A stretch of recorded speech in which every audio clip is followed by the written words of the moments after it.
아론의 상난 지팡이를 통한 세 가지 교훈, 아론의 상난 지팡이를 통한 세 가지 교훈이라는 제목으로 말씀 전하겠습니다. 오늘 이 본문 말씀은 그 고라 일당의 반역 사건, 그리고 이스라엘 백성들의 반역 사건으로 인해서 이 실추된 그 아론과 이 모세의 그런 그 지도자로서의 그런 권위, 그리고 아론 가문의 제사장직을 하나님께서 확실히 세우시는 데 있어서 그 초자연적인 그러한 이 일에 대해서 기록하고 있습니다. 그 하나님께서는 완악하고 배역한 이스라엘 백성들의 그 불평을 잠재우고 아론의 이 제사장직의 권위를 이렇게 세워주시기 위해서 그 이스라엘 이 지파, 그 12지파의 지휘관들의 그 지팡이를 이렇게 모아서 성막안 증거계 안에 두게 하십니다. 그리고 12그 지파 지휘관들의 그 지팡이 가운데서 이 아론의 이 지팡이에만 삭이 나고 꽃이 피고 열매를 맺게 하는 그런 기적을 이렇게 베푸심으로 인해서 누가 하나님께서 세우셨는가, 그것을 직접 보여주는 것을 볼 수가 있습니다. 이러한 이 본문 말씀을 통해서 그 하나님께서 우리에게 주시는 몇 가지 교훈이 있는데 한번 살펴보고자 합니다. 첫째는 그 하나님의 역사는 성도가 믿고 순종할 때 기대할 수 있다는 것입니다. 그 6절, 7절 말씀해 보시면 모세는 그 하나님의 말씀에 따라서 각 지파의 지휘관들의 이 이름이 기록된 지팡이를 하나씩 가져오게 하고, 그리고 그 지팡이를 그 성막 안 증거계 앞에 두도록 하였습니다. 그 6절, 7절 말씀해 보시면 모세가 이스라엘 자손에게 말하되 그들의 지휘관들이 각 지파대로 지팡이 하나씩 그에게 주었으니 그 지팡이가 모두 12이라. 그 중에 아론의 지팡이가 있었더라. 모세가 그 지팡이들을 증거의 장막안 여호와 앞에 두었더라 라고 말씀하고 있습니다. 이처럼 모세는 그 하나님께서 말씀하신 그대로 순종해서 행하는 것을 볼 수가 있습니다. 그렇지만 사실 모세가 하나님의 말씀에 순종한다는 것은 사실 결코 쉬운 일이 아니었습니다. 왜냐하면 그 마른 나무, 그 말라 비틀어진 이 나무 막대기인 이 지팡이에서 그 삭이 난다는 것, 이것은 사람의 합리적인 그런 생각으로는 받아들이기 어려운 그런 일이었습니다. 하나님께서 뭐라고 말씀하셨습니까? 이 5절 말씀해 보시면 내가 택한 자의 지팡이에는 삭이 나리니 이것으로 이스라엘 자손이 너희에게 대하여 원망하는 말을 내 앞에서 거치게 하리라 라고 말씀하고 있습니다. 하나님께서 모세에게 이스라엘 12지파 지휘관들의 이 지팡이에 이름을 새겨서 가져오라 말씀하시고, 그리고 그것을 이 성막안 증거계 앞에 두라라고 말씀하셨습니다. 그러면 그 중에서 하나님께서 택하신 자의 그 지팡이에서 삭이 날 것이다, 그리고 열매가 맺힐 것이다 라고 말씀하셨는데, 이것은 불가능한 것이죠. 어떻게 말라 비틀어진 나무에서 삭이 나고 꽃이 피고 열매가 맺힐 수 있겠습니까? 이것은 비합리적인 그런 일이지 않습니까? 그렇기 때문에 인간적인 관점에서 보면 너무나 비합리적인 일이기 때문에 그 말씀에 모세가 순종한다는 것은 사실 이렇게 어려운 것이죠. 그런데도 불구하고 모세는 하나님께서 말씀하셨기 때문에 그 말씀대로 될 것이다 라는 그런 생각을 가지고 그 말이 이치에 맞든지 안 맞든지, 이치에는 안 맞습니다. 어떻게 말라 비틀어진 나무 막대기인 이 지팡이에서 꽃이 필 수가 있겠습니까? 그것은 이 자연 이치에도 맞지 않는 것이죠. 그리고 사람들이 아마 어리석다고 수군거릴 수도 있는 것이고, 또 비난할 수도 있고, 그러한 여러 가지 그 모세에 대한 이런 조롱 섞이는 그런 말들도 들을 수가 있었을 것입니다. 왜? 이 말을 해야 되는 것이죠. 이 12지팡이 가운데 하나님께서 택하신 자의 지팡이에서 이 삭이 나고 꽃이 피고 열매가 맺힐 것이다. 그 말을 듣고 있는 이스라엘 백성은 어떤 생각 가지겠습니까? 모세가 제정신이 아니구나. 저 말라 비틀어진 저 나무에 어떻게 거기에 꽃이 피고 열매가 맺힌다는 말인가? 아마 이런 생각을 가진 많은 이스라엘 백성들이 있었을 것입니다. 그런데도 불구하고 하나님의 말씀에 전혀 이의를 제기하지 않습니다. 왜? 하나님께서 말씀하셨으니까 그 말씀대로 될 것이다 라는 그런 믿음을 가지고 그대로 순종하는 것을 볼 수가 있습니다. 사실 이러한 모세의 순종의 모습은 성경에 나타나는 많은 믿음의 사람들의 그러한 모습이다라고 할 수가 있다는 것입니다. 히브리서 11장 1절 말씀에 뭐라고 기록되어 있습니까? 믿음은 무엇입니까? 한번 같이 읽어볼게요. 시작. 믿음은 바라는 것들의 실상이요 보이지 않는 것들의 증거니. 그러니까 믿음이라는 것은 무엇인가? 바라는 것. 이 바라는 것이란 것은 미래에 있을 일이죠. 현재는 이루어지지 않은 일입니다. 그렇지만 실상, 현재 나타난 것처럼 받아들이는 것. 그러니까 미래에 있을 일이지만 이미 이루어진 것으로 받아들이는 것. 이것이 믿음이라는 것이죠. 눈에 보이거나 손에 잡히는 것, 그리고 이론적으로 타당한 것, 이러한 것에는 누구라도 순종할 수가 있습니다. 왜? 합리적인 것이기 때문에. 그렇지만 모세나 믿음의 사람들이 보여준 그런 믿음의 행동은 이러한 합리적인 것이 아니라 일반 사람들은 도저히 이해할 수 없는, 어리석다고 말할 수 있는 그런 비합리적인 그러한 이 믿음의 삶을 살아갔다는 것이죠. 그렇지만 사람들이 보기에는 비합리적인 것이었지만 그러한 비합리적인 것에 순종하는 그런 모습을 통해서 어떻게 되었습니까? 애굽에 10가지 재앙이 일어나고 홍해 바다가 갈라지고 하늘에서 만나가 내리고 바위에서 물이 나고 이러한 역사가 나타나게 되는 것이죠. 그러니까 하나님의 말씀은 우리의 삶으로, 그러니까 일반적인 사람들의 이 삶 속에서 생각해 보면은 이 비합리적인 그런 말씀들이 상당히 많죠.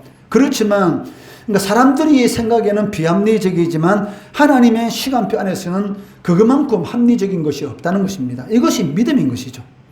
인간의 시간 안에서는 비합리적이지만 하나님의 이 시간 안에서는 합리적이다. 이것이 바로 믿음인 것입니다. 그러한 이 믿음에 순종하는 이 모세를 통해서 하나님이 이 아론의 이 말라 비틀어진 그 지팡이에서 살구 열매가 맺히는 그러한 일이 나타나는 것을 볼 수가 있습니다. 이 120년 동안 이 방주를 제작한 노아도 믿음의 사람이었습니다. 그 당시에는 비라는 것이 없었습니다. 그런데도 불구하고 120년 후에 하나님께서 물로서 심판하실 것이다 라는 그 말씀에 순종해서 비라는 것을 한 번도 보지 못했지만 이 방주를 지은 노아도 비합리적인 하나님의 말씀에 순종한 사람이었고 아브라함도 마찬가지지 않습니까? 하나님께서 가라고 하시면서 어디로 갈 바를 알지 못하는 그런 상황 가운데서 하나님께서 떠나다 하니까 자기 고향에 있는 모든 것을 다 정리해서 그냥 무턱대고 떠나는 것입니다. 이게 얼마나 어리석은 일입니까? 그렇지만 이 노아처럼 이 아브라함처럼 비합리적인 그러한 일에 순종하는 이러한 사람들을 통해서 하나님의 역사는 이어져 나가는 것을 볼 수가 있다는 것입니다. 이처럼 하나님께서 말씀하셨기 때문에 순종하는 것, 이것은 오늘날 우리에게도 그대로 요구된다는 것입니다. 그 믿음이 있다고 하면서 그 말씀에 대한 이 순종이라는 구체적인 행동이 없다? 그것은 이 믿음이 없다라고 말을 할 수가 있습니다. 아무리 입으로 믿음이 있다고 말을 하고 위대한 신앙 고백을 한다 할지라도 그 순종이 없는 믿음은 사실은 죽은 믿음, 가짜 믿음이다라고 할 수가 있다는 것입니다. 야고보서 2장 26절 말씀해 보시면 무엇이라고 기록되어 있습니까? 같이 읽습니다. 시작. 영혼 없는 몸이 죽은 것 같이 행함이 없는 믿음은 죽은 것이니라. 시체가 할 수 있는 것이 있습니까? 없죠. 우리의 몸에서 영혼이 떠나게 되면 우리의 몸은 죽은 것이 되는 것이죠. 아무것도 할 수 없는, 그 무엇에도 반응할 수 없는 그냥 이 죽은 그 시체 받게 되지 않는다는 것입니다. 마찬가지로 믿음도 마찬가지라는 것이죠. 믿음이 있다고 하면서 행함이 없다? 그것은 죽은 믿음이다. 즉 아무 능력도 체험하지 못하는 그러한 믿음이다라고 말씀하고 있다는 것이죠. 때로는 하나님의 말씀이 논리적으로 타당하지 않게 보일 수도 있습니다. 그럼에도 불구하고 하나님의 역사를 기대한다면, 여러분 삶 가운데 하나님의 역사가 일어나기를 소망하고 갈망한다면 당연히 하나님의 말씀을 온전히 믿고 순종해야 한다는 것입니다. 그래야 할 때 그 믿음을 통해서 하나님은 놀라운 역사를 일으키신다는 것을 성경은 이미 말씀하고 있다는 것입니다. 두 번째는 무능한 자도 하나님께서 함께 하시면 능력 있는 사람이 된다는 것입니다. 8절 말씀해 보시면 마른 막대기에 불과했던 아론의 지팡이에서 이 살구 열매가 열리게 됩니다. 8절 말씀 같이 읽습니다. 시작. 이튿날 모세가 증거의 장막에 들어가 본즉 레위 집을 위하여 낸 아론의 지팡이에 움이 돋고 순이 나고 꽃이 피어서 살구 열매가 열렸더라. 그 마른 막대기와 같은 이 지팡이, 어떻게 보면 무능력하고 쓸모도 없고 그 생명력이 없는 그러한 사람일지라도 하나님께서 불러쓰시면 놀라운 일을 감당할 수가 있다는 것이죠. 다윗은 목동이었습니다. 그리고 8째 아들 막내, 형들이 이 목동 일을 하기 싫으니까 밀려서 결국은 이 막내인 다윗이 이 양을 칠 수밖에 없는 그러한 이런 사람이었습니다. 그리고 집안에서도 인정을 받지 못하는, 아버지가 이 사무엘 선지가 찾아왔을 때 그 아버지 이새에게 아들을 보여달라고 하니까 다윗은 부르지 않았지 않습니까? 나중에 7번째 아들과 다 보고 사무엘이 더 이상 아들이 없느냐라고 말할 때에 그 양을 치는 그런 이 막내 아들이 있다. 그런데 그 애는 별 볼 일 없습니다. 이런 식으로 말을 하지 않습니까? 그런데도 불구하고 별 볼 일 없는 것처럼 보이는 그러한 사람일지라도 하나님께서 쓰시겠다 마음만 먹으면 어떻게 됩니까? 그 일국의 이 왕이 되는 것이죠. 그러니까 궁극적으로 중요한 것은 그 하나님께 쓰임을 받느냐, 쓰임을 받지 못하냐, 여기에 의해서 그 사람이 이 마른 나무 지팡이와 같은 그러한 아무 쓸모없는 것처럼 보이는 사람일지라도 열매가 맺히는 그러한 삶을 살아갈 수 있는 것이고, 아무리 많은 것을 가지고 있는 사람이라 할지라도 하나님께서 사용하지 않으면 항상 불안한 그런 삶을 살아갈 수밖에 없다는 것입니다. 사울왕은 모든 걸 다 가지고 있었죠. 그런데도 항상 불안했습니다. 그러니까 불행한 인생이죠. 그러니까 끊임없이 다윗을 죽이려고 쫓아다니지 않습니까?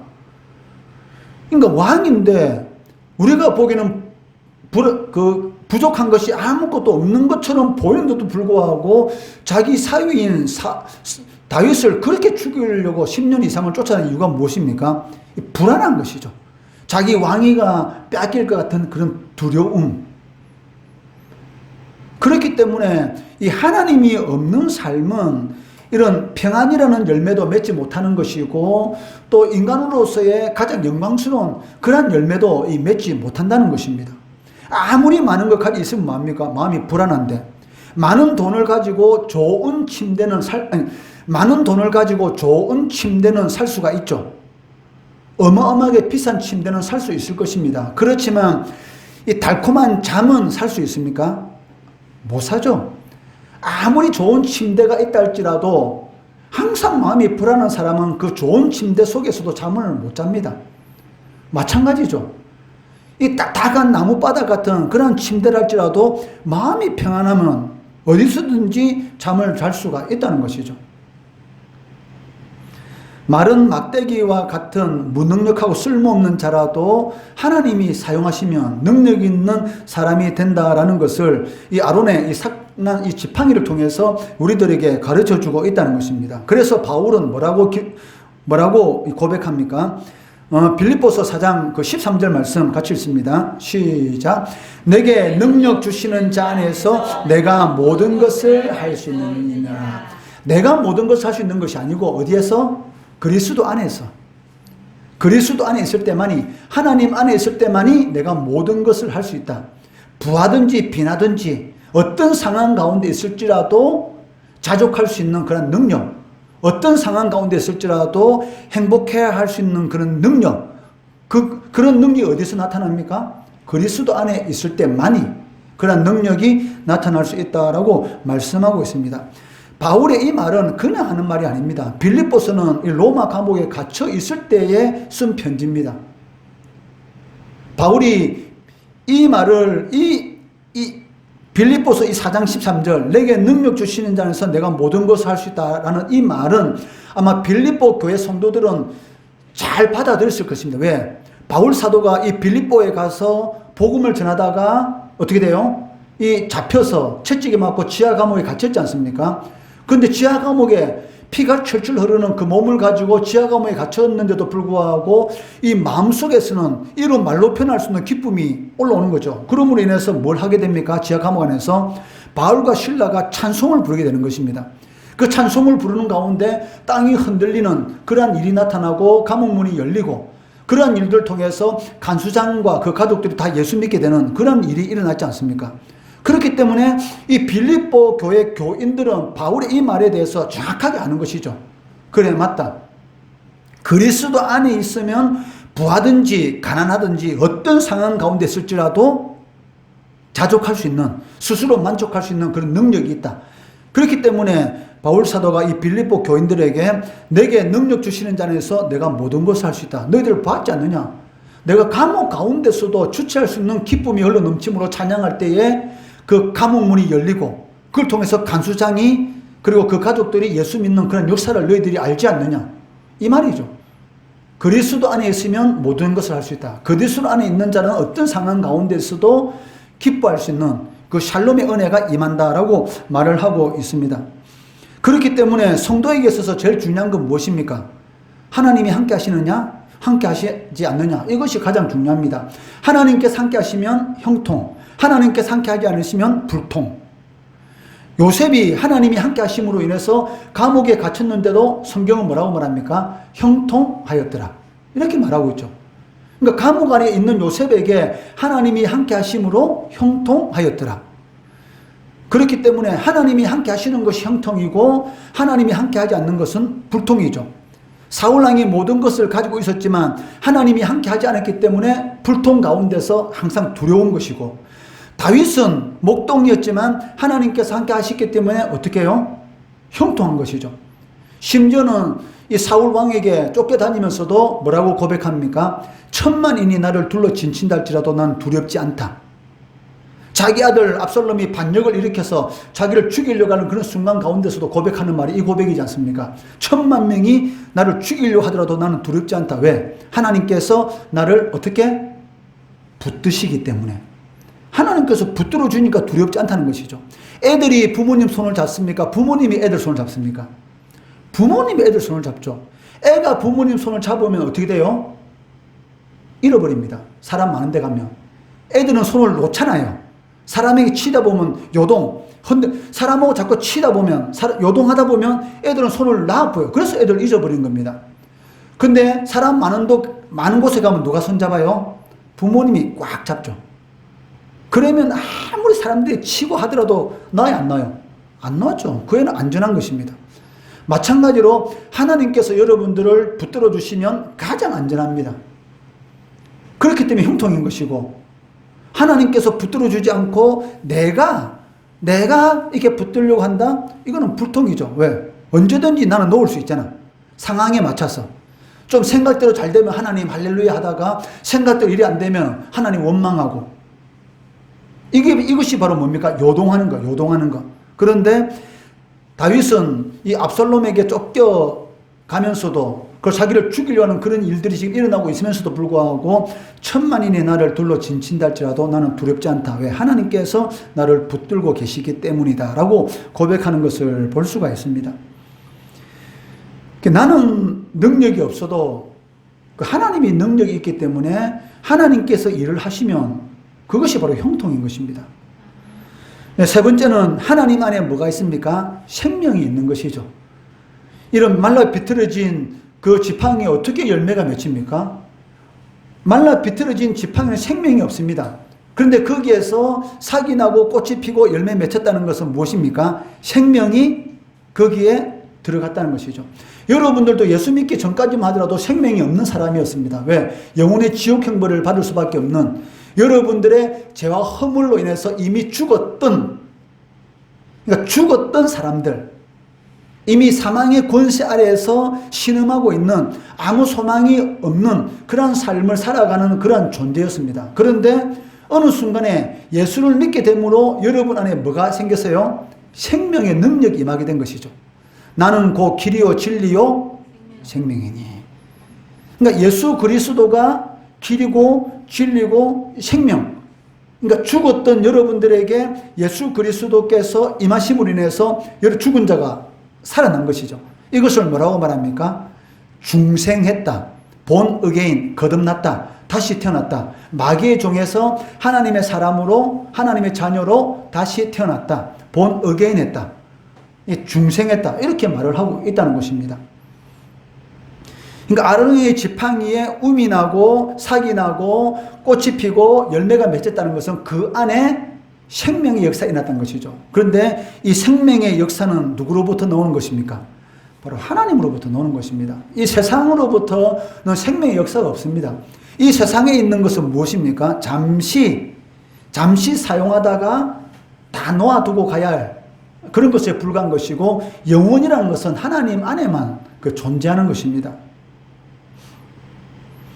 이런 초자연적인 기적은 오직 하나님만이 이룰 수 있다라는 것을 오늘 이 본문 말씀을 통해서 우리들에게 잘 보여주고 있습니다. 여기에 우리 성도들의 소망이 있는 것이죠. 아무리 위대한 진시황과 같은 이 중국을 통일한 그 진나라, 그 황제, 이 진시황과 같은 그런 이 절대 권력자, 그런 위대한 그런 권력자, 그런 위대한 영웅도 반드시 한 번은 죽게 됩니다. 그 누구도 죽음에서는 예외는 없죠. 죽지 않고 살 수 있는 사람 없지 않습니까? 누구든지 다 죽게 되는 것입니다. 이것이 바로 우리 사람들을 절망스럽게 만드는데, 그렇지만 우리 성도들의 소망이 있는 이유가 무엇입니까? 말라 비틀어진 나무 막대기에도 열매가 맺히게 하시는 그 생명력이 우리 가운데 있기 때문에 성도들에게 있어서의 죽음은 죽음이 아니고 무엇입니까? 영원한 이 생명을 누리기 위한 하나의 가정에 불과한 것이죠. 왜? 생명의 주인이 바로 하나님이시기 때문입니다. 이에 대해서 바울은 고린도전서 6장 14절에서 이렇게 말씀합니다. 같이 읽어볼게요. 시작. 하나님이 주를 달리 살리셨고 또한 그의 권능으로 우리를 다시 살리시라. 예수님이 십자가에 못 박혀 죽은 지 3일 만에 부활하신 것처럼 하나님께서 우리들도 부활의 몸으로, 예수님과 똑같은 그런 부활의 몸으로 우리를 부활시킬 것이다 라고 이렇게 고백하는 것을 볼 수가 있습니다. 왜냐하면 하나님만이 소망이 되시고 이 생명이시기 때문입니다. 우리는 오늘 이 아론의 상난 지팡이를 통해서 이 세 가지 교훈을 살펴보았습니다. 첫째는 무엇입니까? 하나님의 역사는 누구에게 일어납니까? 하나님의 말씀을 믿고 그대로 순종하는 어리석은 자들에게. 그러니까 세상 사람들 보기 어리석게 보이는 것이죠. 왜? 비합리적인 것에 순종하니까. 그러니까 하나님의 말씀을 그대로 믿고 순종하는 어리석은 자들에게 하나님의 역사는 일어난다는 것이죠. 그러니까 예수 믿는 사람은 좀 어리석어야 됩니다. 좀 미련스럽게 보여야 돼요. 그냥 묵묵하게 하나님 하라 하면 하고 하지 말라 하면 안 하고 하나님이 가라 하면 가고 하나님 서라 하면 서고, 이렇게 어떻게 보면 이렇게 좀 어리석게 보이는 사람이 하나님의 복을 받고 이렇게 살아가는 것을 이렇게 볼 수가 있어요. 그렇기 때문에 예수 안에서는 너무 똑똑한 척하면 안 돼요. 그냥 하나님 말씀 그대로 그냥 어리숙하게 살아가다 보면 어느 순간인가 하나님께서 그 사람을 높여주셨고, 어느 순간인가 하나님께서 그 사람에게 이 생각지도 못했던 그런 복을 이렇게 베풀어 주는 것을 볼 수가 있습니다. 두 번째는 무능한 자도 하나님께서 사용하시면 능력 있는 그런 사람이 된다는 것입니다. 세 번째는 하나님 안에 뭐가 있습니까? 생명의 소망이 있다는 것이죠. 그렇기 때문에 예수 믿는 사람에게 있어서 죽음은 죽음이 아닙니다. 예수 믿는 사람에게 있어서 죽음은 무엇입니까? 영원한 생명을 누리기 위한 하나의 가정에 불과하다. 왜? 하나님 안에 생명이 있기 때문에. 이 세 가지 꼭 명심하시고, 여러분이 말라 비틀어진 나무 막대기 같은 그러한 존재에 불과하다라고 생각하면 어리숙하게 하나님의 말씀에 순종하시기 바랍니다. 그리고 생명력이 계시고, 그리고 함께 하시면 능력이 되시는 그 하나님을 전적으로 신뢰하면 반드시 여러분 삶 가운데 이런 말라 비틀어진 나무에 열매가 맺히는 그러한 역사를 체험하게 될 것입니다. 이런 은혜를 누리는 우리 성도, 우리 중고등부 학생들 되기를 주의 이름으로 축원합니다.